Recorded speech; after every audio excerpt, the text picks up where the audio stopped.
Bismillahirrahmanirrahim. Alhamdulillahil fatahil mu'in alladzi qala fi kitabihil mubin wa ma umiru illa liya'budullaha mukhlishina lahuddin. Allahumma salli wa sallim wa barik ala sayyidina Muhammad imamil anbiya'i wal mursalin wa ala alihi wa sahbihi ajma'in. Subhanaka la ilma lana illa ma 'allamtana innaka antal alimul hakim wa la hawla wa la quwwata illa billahil aliyyil azim. Allahumma minka wa bika wa ilaik wa la hawla wa la quwwata illa bik. Allahumma bihaqqi sayyidina Muhammad wa ali sayyidina Muhammad ij'alna fi qalbi sayyidina Muhammad sallallahu alaihi wa alihi wasallam. Hadirin wal hadirat jamaah zikir manaqib kubra rahimakumullah.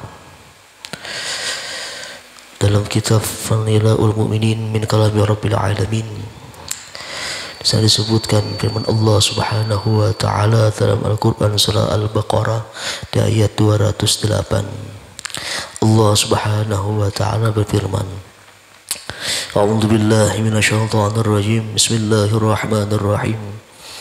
Ya ayyuhalladzina amanu dukhulu fis silmi kafatan wa la tattabi'u khutuwati syaitan innahu lakum aduwwum mubin. Allah Subhanahu wa taala berfirman, wahai orang-orang yang beriman, masuklah kalian fis silmi seluruhnya, dan jangan kalian ikuti langkah-langkah syaitan. Sesungguhnya syaitan bagi kalian musuh yang sangat nyata. Wahai orang beriman, masuklah kalian bisilmi seluruhnya, dan jangan kalian ikuti langkah-langkah syaitan. Sesungguhnya syaitan bagi kalian musuh yang nyata.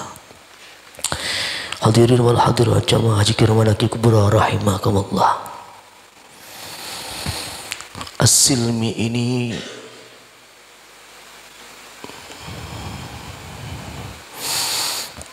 para ulama tafsir memberikan ada 3 arti.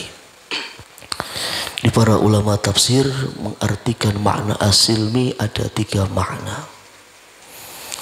Pertama, ulama tafsir mengartikan makna as-silmi ini ialah ketaatan kepada Allah Subhanahu wa taala. Taat, makna yang pertama daripada as-silmi. Masuklah kalian wahai orang-orang beriman pada ketaatan kepada Allah seluruhnya, baik dengan jiwa dan raga kalian. Namun perlu dipahami bahwa makna taat itu ialah ketundukan secara sukarela. Tunduk secara sukarela, bukan tunduk dengan terpaksa. Jadi perlu dipahami makna taat itu ialah tunduk kepada Allah, namun dengan hati yang sukarela, bukan dengan rasa terpaksa. Kalau masih ada rasa terpaksa dalam tunduk kepada Allah, maka masih belum bisa dikatakan taat yang sebenar-benarnya. Inilah kenapa Allah katakan dalam surah Ali Imran di ayat 83. Apa kata Allah? Afa ghaira dinillahi tabghun, afa ghaira dinillahi yabghun, walahu aslama man bis samawati wal ard taw'an wa qaraha, taw'an wa qaraha. Walahu aslama man bis samawati wal ard, baginya aslam man bis samawati wal ard taw'an wa qaraha, baik secara sukarela ataupun secara terpaksa. Jadi tanamkan dalam jiwa kita untuk taat itu dengan sukarela. Bahkan disinilah letak keimanan yang sebenarnya. Karena Rasulullah Sallallahu Alaihi Wasallam pernah bersabda, kata Rasulullah, "Idza sarratka hasanatuka wa sa'atka sayyi'atuka." Bahwa mukmin, maka dialah mukmin yang sebenarnya. Hadirin wal hadirat jamaah zikir manaqib kubra rahimakumullah. Kalau kita dapati di dalam hati kita rasa malas, rasa terpaksa, bahkan mungkin rasa benci dengan sebuah ketaatan, maka perlu kita ketahui bahwa di dalam hati kita itu sudah terjangkit virus-virus kemunafikan. Dan indikator ini telah Allah Subhanahu wa taala sebutkan dalam surah At-Taubah ayat 54. Di indikator At-Taubah ayat 54 tentang perihal ini telah Allah nyatakan sendiri dalam surah At-Taubah di ayat 54. Apa kata Allah? Wala ya'tunas shalat illa wahum kusala wala yunfikun illa wahum karihun. Orang munafik itu, kata Rasulullah, tidak mengerjakan sholat kecuali dalam keadaan kusala, malas. Kalau malas dalam sebuah ibadah sholat, itu ciri bahwa kemunafikan sudah merajalela dalam jiwa kita. Wala ya'tuna sholat illa wahum kusala. Apalagi kalau sholat isya dan sholat subuh. Karena dalam hadis riwayat Bukhari dan Muslim, Rasulullah pernah bersabda, asqalus sholat alal munafikin al-isya wal fajr. Asqalus salat, paling berat sembahyang alal munafik, atas orang munafikin, kata Rasulullah, salat terberat mereka pasti salat isya dan juga sembahyang fajar. Al isya wal fajar. Hadis rawahul Bukhari dan Muslim, bahwa salat terberatnya orang munafik isya dan juga fajar. Wala yunfikun, dan tidak mereka memberikan nafkah, tidak berinfak illa wahum karihun, tetapi dalam jiwa mereka ada rasa benci, ada rasa tidak nyaman kalau memberi nafkah.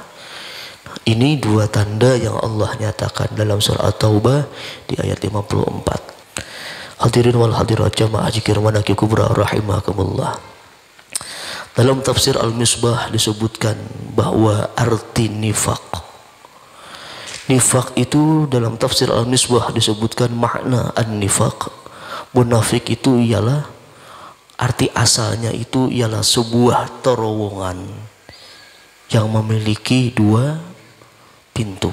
Terowongan yang memiliki dua pintu, kiri dan kanan. Kalau kita kejar pintu yang satu, maka dia akan keluar pada pintu yang lain. Kalau kita kejar pintu yang satu, maka dia akan keluar di pintu yang sebelahnya. Ini arti munafik secara asal dalam tafsir Al-Misbah. Itulah kata beliau, karakter orang munafik itu sangat sulit untuk diprediksi. Sangat sulit orang munafik ini diprediksi karakternya. Bahkan kebanyakan musuh dalam selimut itu ialah orang-orang yang munafik. Ini musuh dalam selimut rata-rata ialah orang-orang yang munafik, karena sifatnya sangat sulit untuk diprediksi. Ini makna nifak secara asal dalam kitab tafsir Al-Misbah.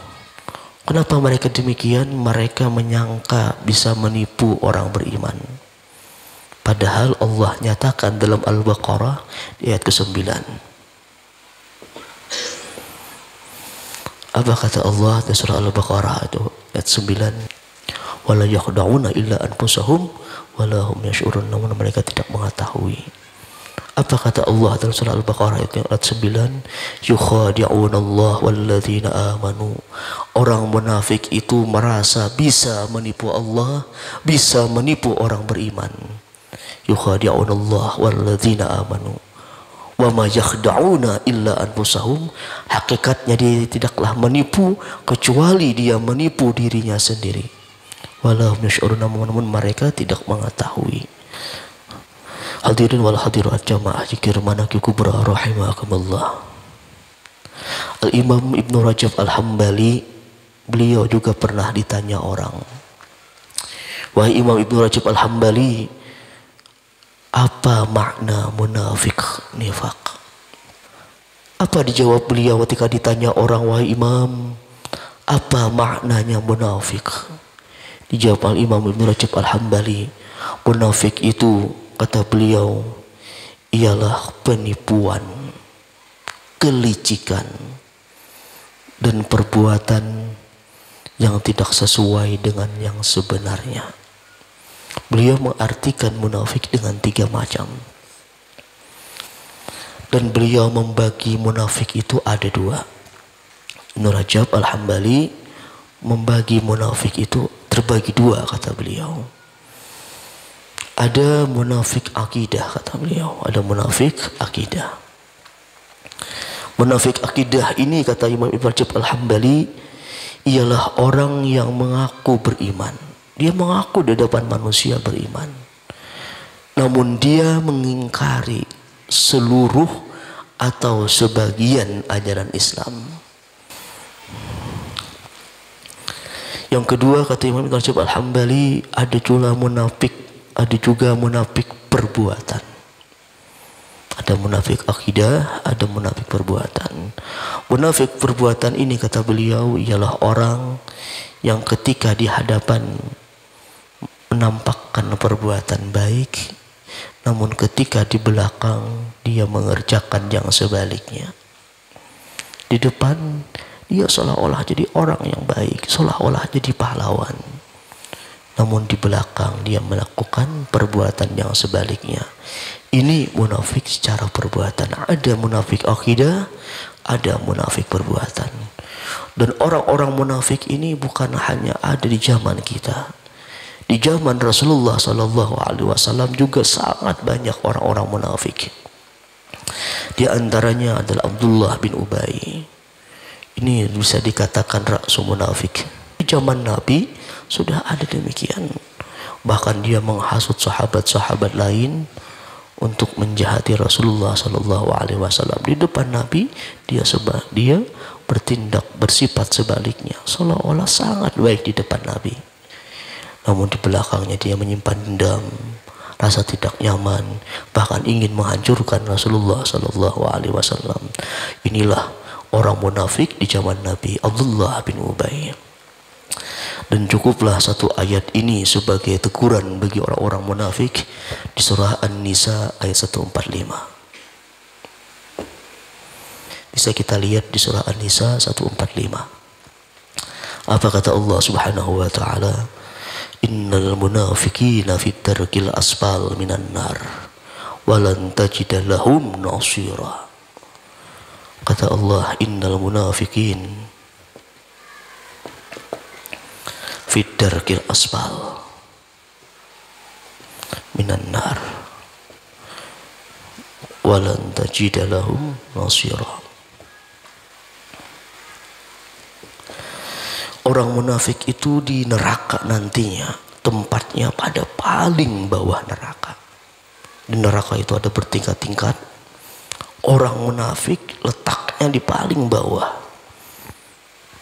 Di atasnya orang-orang kafir. Dia di paling bawah, bidarkil asfal minan nar. Otomatis nerakanya orang munafik jauh lebih panas daripada orang-orang kafir. Bidarkil asfal minan nar. Kenapa Allah begitu benci dengan orang munafik?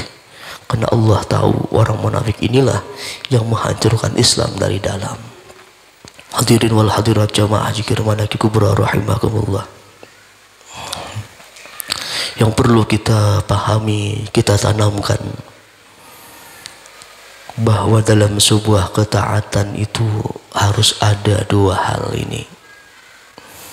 Dalam sebuah ketaatan, sebuah ibadah kepada Tuhan harus memiliki dua syarat ini baru diterima Allah Subhanahu wa ta'ala. Syarat yang pertama dalam sebuah ketaatan, taat itu harus sesuai dengan Al-Quran, dengan sunnah, dengan ijma' dan juga qiyas. Sedangkan syarat yang kedua dalam sebuah ketaatan itu ialah harus dibarengi dengan keikhlasan, harus disertakan dengan keikhlasan. Meskipun amalannya sesuai Al-Quran, sesuai sunnah, sesuai ijma', sesuai qiyas, namun tidak ada keikhlasan di dalam ketaatannya, maka ketaatannya pun akan ditolak Allah Subhanahu wa ta'ala. Jadi harus dibarengi, disertai dengan keikhlasan di dalam hati kita. Dan mungkin di antara kita ada yang merasa berat dengan ikhlas, terasa sulit kalau beramal ikhlas. Padahal penyebab seseorang itu tidak ikhlas cuma dua hal. Indikator terbesar seseorang kenapa sulit ikhlas itu pasti ada dari dua macam ini. Pertama, niat dia masih ingin mencari pujian. Niatnya masih mencari pujian. Pertama, niatnya masih ingin mencari pujian. Yang kedua, hasratnya masih ingin mendapatkan dunia. Hasratnya masih ingin mendapatkan dunia.